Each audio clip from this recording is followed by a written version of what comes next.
Good evening, I'm Paul Cicchini. In the next half hour, we're going to explore Scott's Law. And tonight, we introduce you to those who are asking you to move over.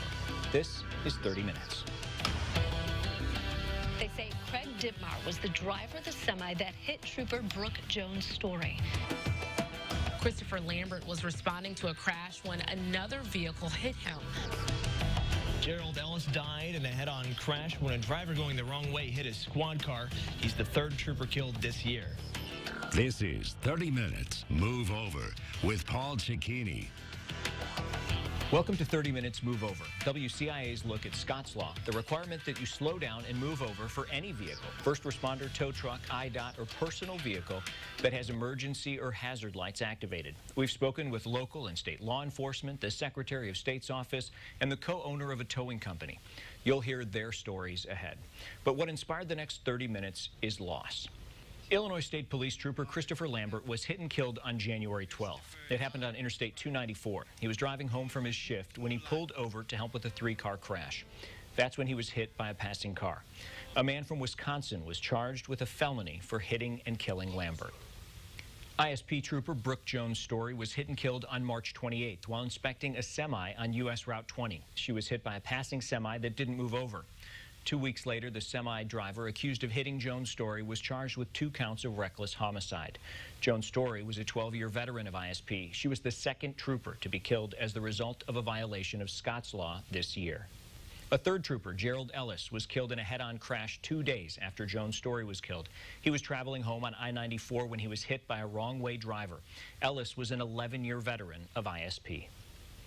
Here are the crashes by the numbers. In 2019, there have been 16 crashes involving troopers. In 2018, there were half as many. In 2017, there were 12. In 2016, there were 5.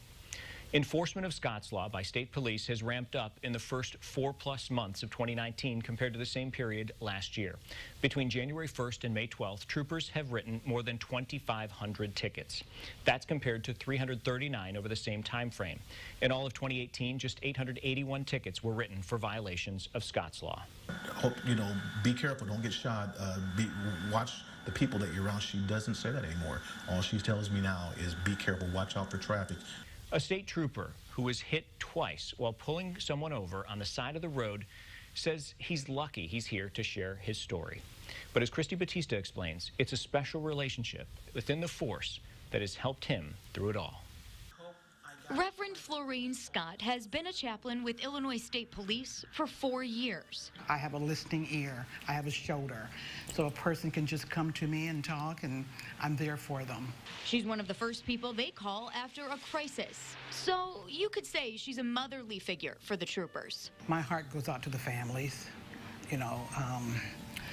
what they must be feeling, what they must be thinking. How they're taking it, what I can do to help them. Unfortunately, she says she does know what that feels like. Springfield 11-1 traffic stop. She's Lieutenant Kenny Guard's mom. He says when he started 21 years ago, he never would have thought we'd be talking about Scott's Law with him today. I would have thought it would have been something else along, more of crime-related, officers being in danger of being shot, or some other aggravated offense that officers are concerned about, but never about something with traffic. He was rear-ended 2 different times while helping people on the side of the road. My heart jumped out. I was like, wow, what has happened, I was pushed underneath the steering wheel. The other 2 people, the one in the back seat, was pushed over into the other person, and we were all transported to the hospital. He says he had a concussion, some glass embedded in his head. He had to be put on light duty for a few weeks before he could go back out on the roads. Traffic stop 55 southbound. 15 years later, the second crash. I had been run over, hit from the rear. The vehicle popped out and then drove along the driver's side of my vehicle.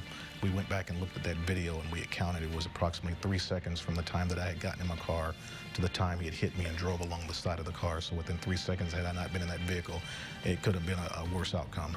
He says he's lucky he's able to sit next to us and tell us these stories. It's been me twice. I don't want it to be me again.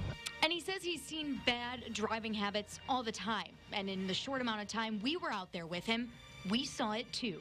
That's not just a car out there or just a police officer. That is somebody's son wife, husband, mother, uncle, aunt, niece, nephew that's out there, and they are doing a job and providing a service. And that could be that person on the side of the road broken down or needing assistance, and that officer should be there helping them, and they would want them to be safe and feel comfortable out assisting them. And as a son who's out on the road trying to keep others safe, his mom says, put the phone down. Do not text while driving, because the life you save could be your own or your child's life. So I just want everyone to know the importance of saving a life, the importance of driving and keeping your eyes on the road. Quit. Because we are taking lives that are important to us, lives that are saving us and helping us. Lieutenant Guard says there are so many added distractions inside and outside of your car. That's exactly why. He says it's so important for you to pay attention, and if you do see something happening on the side of the road, make sure you slow down. This is my 12-year-old, and she said, another trooper, please tell me it wasn't another trooper.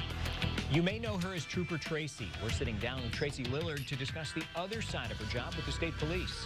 Plus, we're required by law to mail those out.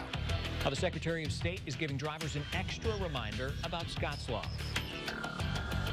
When they see yellow and amber and white lights, they don't care.